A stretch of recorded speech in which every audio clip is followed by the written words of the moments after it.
एक गांव में चिंकी चिड़िया अपने बेटे कालू कौवे के साथ रहती थी। चिंकी का बेटा कालू बहुत तेज था और वो बहुत ही जल्दी दोस्त बना लेता था।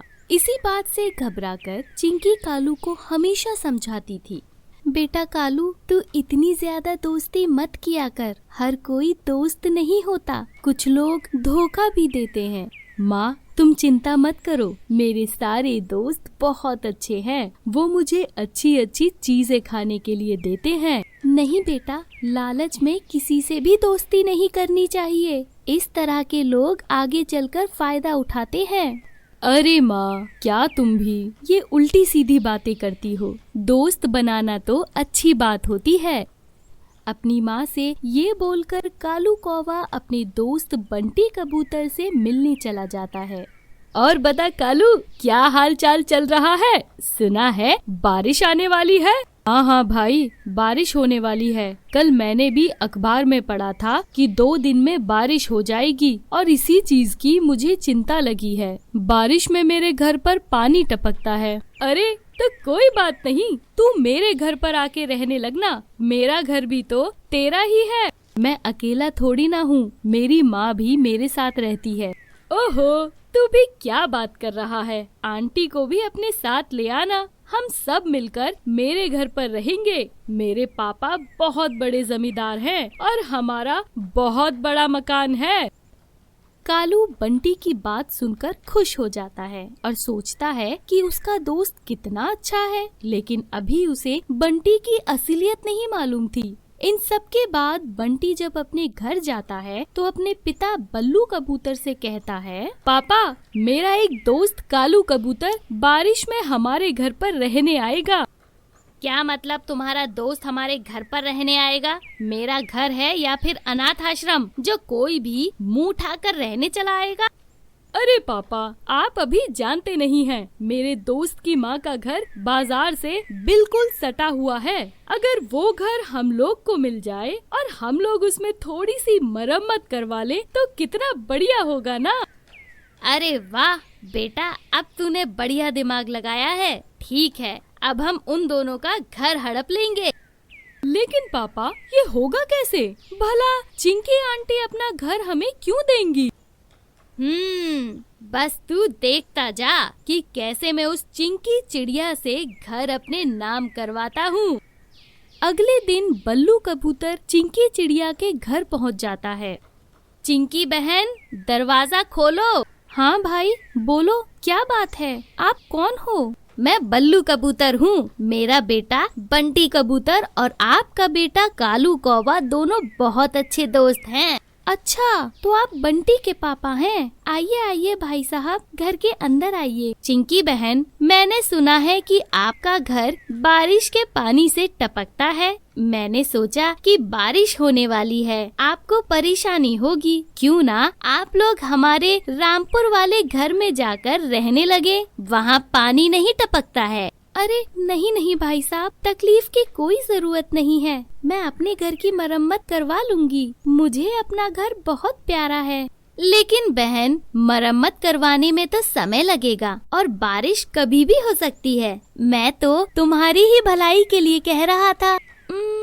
आप कह तो सही रहे हैं, लेकिन इस घर का कौन ख्याल रखेगा? और कभी न कभी तो मरम्मत करवानी ही पड़ेगी। उसकी चिंता आप मत करिए, मैं आपके घर की मरम्मत करवाकर 1 हफ्ते में तैयार करवा दूंगा। तब तक आप मेरे दूसरे घर में जाकर अपने बेटे के साथ आराम से रह सकती हैं। बल्लू कबूतर के बहुत कहने पर चिंकी चिड़िया अपने बेटे कालू कौवे के साथ दूसरे घर में चली जाती है। 2 दिनों तक लगातार बारिश होती है, जिस वजह से चिंकी अपने पुराने घर को देखने नहीं जा पाती है। तेज बारिश के कारण चिंकी और उसका बेटा उस घर में ही रहते हैं। लेकिन जब बारिश का पानी हटता है तो चिंकी अपने घर को देखकर हैरान हो जाती है, क्योंकि उस घर पर बल्लू कबूतर और उसके बेटे बंटी कबूतर ने दुकान खोल रखी थी। अरे, ये तुम लोग मेरे घर पर क्या कर रहे हो? ये मेरा घर है, कोई दुकान नहीं है। अरे, कौन सा घर? किसका घर? ये तेरा घर नहीं बल्कि मेरी दुकान है। बल्लू कबूतर, तुम ठीक नहीं कर रहे हो। तुमने मेरे घर को हड़प लिया। देखो चिंकी चिड़िया, मैंने तुम्हारे घर के बदले अपना पुराना घर तुम्हें दे दिया है। तुम और तुम्हारा बेटा वहाँ रह सकते हो। ये घर अब से हमारा हुआ।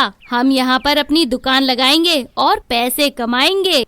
तभी वहाँ पर चिंकी का बेटा कालू पहुँच जाता है। बंटी, तुम तो मेरे दोस्त हो, तुम मेरे साथ ऐसा कैसे कर सकते हो? ओहो, पैसे के सामने कोई किसी का दोस्त नहीं होता। अब जाओ, यहाँ से दफा हो। हमारी दुकान का समय खराब हो रहा है। तो तुमने दोस्ती के नाम पर मुझे धोखा दिया। ये तुमने अच्छा नहीं किया। मैं तुम्हें छोड़ूंगा नहीं। अच्छा, क्या करेगा कालू कौवा? हमें मारोगे? नहीं, मैं तुम लोगों का महल जैसा घर तोड़ दूंगा। फिर देखता हूँ कि इस घर में तुम दुकान चलाते हो या फिर रहते हो।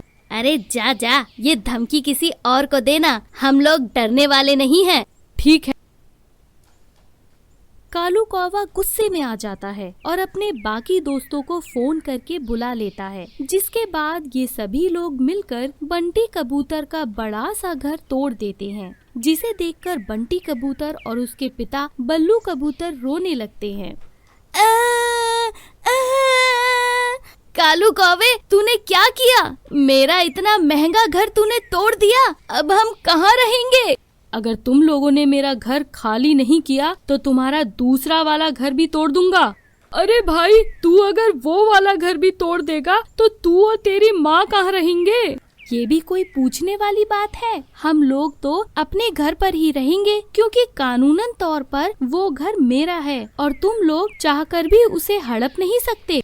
हाँ, मुझे लगा ही था कि कोई न कोई गड़बड़ है, इसीलिए हम लोगों ने अपने घर के कागजात पहले ही बनवा रखे थे, ताकि तुम जैसे धोखेबाजों को सबक सिखा सकें। अगर तुम लोगों के पास घर के कागज थे तो पहले बताते, हम लोग यहाँ से चले जाते। मेरा घर तोड़ने की क्या जरूरत थी?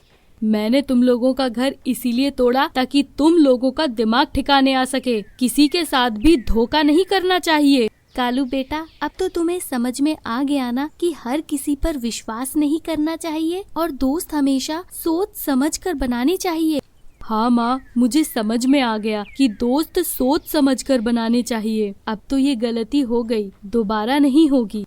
कालू को दोस्ती का मतलब समझ में आ गया और चिंकी और कालू को अपना घर वापस मिल गया।